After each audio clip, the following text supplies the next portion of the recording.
meus alunos do primeiro ano. Nós vamos começar mais uma aula. Hoje nós vamos falar sobre a arte da Mesopotâmia, entre a história e a religião. Nossa aula está baseada na página 52 a 55 do nosso livro, tá? E dentre os vários assuntos que nós vamos vamos fazer primeiro uma introdução sobre a arte da Mesopotâmia, tá? Vamos falar sobre a religião e a sua relação com a religião e o poder. Vamos falar sobre a arte dentro do urbanismo e da propaganda, tá? E vamos finalizar com um exercício relativo ao nosso conteúdo. Bem, dentro do que a gente pode usar para começar o nosso assunto, tá? Primeiro quero esclarecer para vocês aonde ficava a Mesopotâmia, né? A localização da Mesopotâmia é a parte sul, onde tem a confluência dos rios Tigre e Eufrates, tá?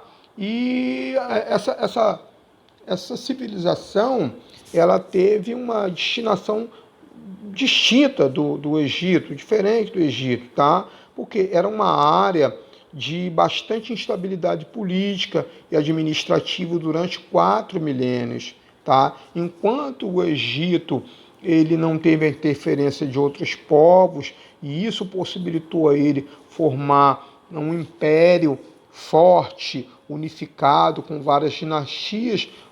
A Mesopotâmia ela teve interferência de vários povos e não foi possível ter a mesma destinação, tá? A arte, tá? A arte da Mesopotâmia, ela foi a continuidade ao padrão concebido pelos sumérios, tá? Que foram os fundadores da civilização mesopotâmica, tá? O que ocorreu foi que em 3500 a.C., os sumérios, que eram originados da Pérsia, eles se instalaram na região e fizeram, né, organizaram a parte administrativa, e tudo era centrado, tudo era em torno do templo. Tá? Então os deuses soberanos, eles eram representados pelos príncipes sacerdotes, que não eram considerados descendentes de deuses, como era no Egito, tá? E nem eram adorados, como os soberanos egípcios. Eu falei para vocês nas aulas passadas que o soberano egípcio tinha um culto ao faraó, né? Isso não aconteceu na Mesopotâmia. Bem, aqui eu coloquei para vocês verem, né, aonde ocorreu a civilização, aonde se localizou a civilização mesopotâmia. Nós vemos aqui, né, à direita, né, o rio Tigre, e à esquerda, ou seja, na parte de baixo, nós temos o rio Eufrates, que formam, né, vai fechando à medida que ele vai indo em direção ao Golfo Pérsico, né? E aí localizado o local onde eu vou falar para vocês sobre a cultura artística dele. Bem, na Mesopotâmia, tá, cultuar mortos não era uma preocupação da arte, eles não tinham essa intenção, tá? Nem da arte, nem da arquitetura, como era no Egito, tá? Com a sucessão dos povos no comando da região, também os deuses sucediam, porque à medida que outros povos eles adentravam na cultura da Mesopotâmia, eles levavam as suas crenças. Então, isso impediu que fosse constituído um império mesopotâmico unificado, tá? Então, a religião, ela possuía uma importância, mas ela sofria essa ação de não ser unificada, tá? Os soberanos mesopotâmicos, por sua vez, ele investiu na organização política, administrativa, jurídica do império. E isso fazia com que a visão, a relação da sociedade com a religião fosse um pouco diferenciada da que foi no Egito, tá? Por quê? Porque isso reflete de maneira direta como eles concebiam a arte e a arquitetura. Tá? Nós temos aí um exemplo de zigurate, que é um, um monumento funerário mesopotâmico, né? É uma espécie de uma pirâmide, tá? E ele ia, de acordo com a crença da sua destinação, ele ia ao encontro do céu com a terra. Notem que nas partes laterais, né, ele tem uma escada. E subir essa escada, o uso dessa escada, que conduz até o topo do zigurate, era de uso exclusivo do sacerdote, que é lá que ele encontrava, ele tinha um encontro com a sua divindade. Tá? Bem, então a arte na Mesopotâmia, a arte, no caso a arquitetura, ela é voltada para a construção de templos. Tá? Esses complexos, gente, eles incluíam um pátio, um santuário, tá? E é nesses lugares que muitas vezes se erguiam os zigurates. Tá? O que era um zigurate? Vamos ver agora aqui a descrição de um zigurate. Eram torres altas, escalonadas, com acesso por escadarias laterais. Tá? O acesso ao topo do zigurate era reservado aos príncipes sacerdotes. Tá? O topo do zigurate era o local do encontro dos príncipes sacerdotes com as divindades. Tá? E os santuários eles eram erguidos mais altos que as casas. Para quê? Para chegar mais próximo dos deuses. Tá? E também eles eram bem altos, porque eles eram usados para observar o céu e observar os astros. Tá? A arte, tá? Ela estava ligada à religião e ao poder. Então, dentro dessa arte mesopotâmica, existia a confecção de estátuas de mármore representando deuses e os fiéis, né? E tinha também uma hierarquia, né, que regulava o contato da população com as divindades. Tá? Pra vocês terem uma ideia, as estátuas maiores representavam as divindades e as menores representavam os sacerdotes ou os fiéis. Tá? E essas imagens eram todas estilizadas, tá? E eram concebidas a partir de blocos cilíndricos. Daí faziam-se algumas modificações no cilindro para caracterizar a estatuária mesopotâmica. Tá? E todas elas eram feitas, tá, em sintonia com o estilo egípcio. Tá? Por isso que elas tinham aquela característica de frontalidade, imobilidade, tá? Que era o elemento egípcio que fazia parte também da estatuária mesopotâmica. Tá? Mas como elemento particular da arte desse povo, todas as suas estátuas, todas as suas obras de arte que representavam pessoas, elas tinham como característica retratar os olhos muito grandes. Tá? E esse olho, feito de um tamanho bem avantajado, conferia àquele representado um significado, que era estar usando uma visão além da materialidade presente. Ele, com aquele olho, não estava olhando para o presente, ele estava olhando além da vida, uma visão superior, no caso. Tá?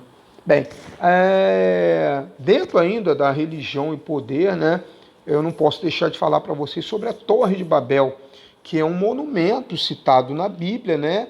Na verdade, ele foi um zigurate erguido na cidade da Babilônia, tá? Que é uma cidade célebre pela existência dos seus palácios, os jardins suspensos e até pela Torre de Babel também. Tá? A cidade da Babilônia era cercada por altíssimas muralhas feitas de tijolo, né? E atravessada por uma vasta avenida, a Rua da Procissão. Era uma avenida de 22 metros de largura e ela era toda pavimentada com calcário branco e mármore rosa, tá? E a porta de Eshitar era a entrada da Babilônia. A construção, tá, traduz o requinte da arte mesopotâmica, tá? A sua beleza se deve ao emprego de uma técnica desenvolvida pelos mesopotâmicos. Eles usavam azulejos esmaltados, coloridos, usados como cobertura ornamental, tá? Essa porta, tá, ela é toda revestida por ladrilhos cozidos e esmaltados de um azul, uma cor azul bem intensa, tá? E destaca-se como aparecendo, representado ali, figuras em relevo, né, de dragão ou os auroques. Né? O que é os auroques? Auroques é uma espécie de animal da espécie bovina, é uma raça que é uma espécie que já foi extinta, né? Já no século XVII, e também figurava dentro desses relevos, né? Figuras de leões. Todas essas figuras que eu falei para vocês, eles se preocupavam em fazer e usavam a técnica do esmalte sobre o azulejo, tá? O exemplo que eu vou dar para vocês, eu coloquei a foto, é a porta de Eshitar, tá? Essa porta ela está conservada, ela está em exposição no Museu Nacional de Berlim, tá? Mas a porta original no Museu Alemão, tá? E tem uma réplica que foi instalada no local de origem, tá? Onde era a Babilônia. Tá aqui a porta, tá? Notem os animais, como eu falei para vocês, sendo representados, a tonalidade do azul que eu falei para vocês, um azul bem forte, né? E tudo feito com esmalte sobre azulejo, tá? Bem, depois do período em que os sumérios estabeleceram as bases da sua civilização, os acadianos e os assírios passaram a controlar a região. Então, isso só vem a confirmar o que eu falei para vocês, tá? A sucessão de povos na região que teve início com a civilização mesopotâmica, tá? É a época em que ocorreu uma fase de organização dos conjuntos urbanísticos em volta do templo, tá? Foi a primeira vez na história que os governos de uma sociedade antiga pensaram na organização das pessoas e dos espaços, tá? Então, eles regularizaram o trabalho e as práticas coletivas, tá? Notem aí, né, a organização, tá? Essa capital foi erguida, né, a mando do rei Sargão II, ocupava uma área de 2,59 km², tá? E uma parte significativa era ocupada pelo complexo palaciano, tá? Ao fundo, lá no lado esquerdo, a gente vê um zigurate com sete andares e 45 metros de altura, tá? Bem, as construções, gente, da Mesopotâmia, elas não duraram tanto quanto as do Egito, principalmente as pirâmides, porque elas eram feitas com adobe. O que é o adobe? O adobe era uma espécie de um tijolo feito com argila, com material abundante naquela região, e colocado para ser endurecido ao sol, tá? Por isso que restou pouca coisa da arquitetura, tá? O que nós temos são vestígios da importante riqueza, tá? E da sofisticação dos edifícios, das muralhas, desses conjuntos urbanísticos, tá? Os restos da cidadela do rei Sargão II, com seus palácios ricamente adornados e diversos aposentos, tá? Relevos com imagens de combate, onde o soberano triunfa sobre seus opositores. E isso faz parte da propaganda que era feita pelos governos, tá? E que é um traço marcante da iconografia mesopotâmica, tá? Que era as cenas de violência, tá? Os temas representados nesse conjunto exaltam a figura do soberano e seus feitos militares, além da caça, onde a coragem do rei era constantemente exaltada, tá? As imagens na Mesopotâmia, elas agregam a função mágica e simbólica na arte de fazer propaganda de seu soberano e seus domínios, tá? Na entrada desses palácios, geralmente havia umas estátuas que representavam figuras imaginárias, como touros, alados e rosto humano. Na verdade, essas figuras elas cumpriam um papel de carranca, né? Ou seja, era uma figura geralmente imaginária com a função de espantar, de mostrar para a pessoa que se ela estava ali e não fosse na qualidade de convidado, ela não era bem-vinda, tá? Então, na entrada desses palácios, geralmente havia grandes estátuas representando figura imaginária, como touro, alados, geralmente os touros tinham rosto humano, tá? Havia também, tá, um investimento em palácios reais, um emprego da arte como propaganda oficial, tá? Que seguiram a região, mesmo depois da invasão da Mesopotâmia pelos persas em 539 a.C. Tá? Então, a formação do Império Persa, a partir desse período, marca o fim dos antigos impérios egípcio e mesopotâmico, sob o ponto de vista político e administrativo, cultural e artisticamente falando. Tá? Então, os elementos dessas antigas civilizações foram incorporados às práticas artísticas e arquitetônicas persas. Tá? Nós temos aí um monumento do rei Naram Sin, tá? É um relevo, tá? E mostra, tá, o soberano acadiano, né, sendo festejado, né, de forma inclemente. O rei espezinha o corpo do inimigo, enquanto outros opositores clamam por misericórdia. Notem o rei, né, na parte mais alta, espezinhando, né, o corpo de um derrotado seu. Nós temos também aqui a demonstração, né, de uma dessas figuras que eu falei para vocês, um touro alado, originado do Palácio de Sargão II, né, em Corchabá. Notem que esse touro ele tem, tá, 5 patas, 2 aqui na frente, uma ali no meio e 2 no final, para dar uma ideia de movimento e para ser visto, tá, essa ideia de movimento ser visto de todos os ângulos que ela possa ser olhada, tá?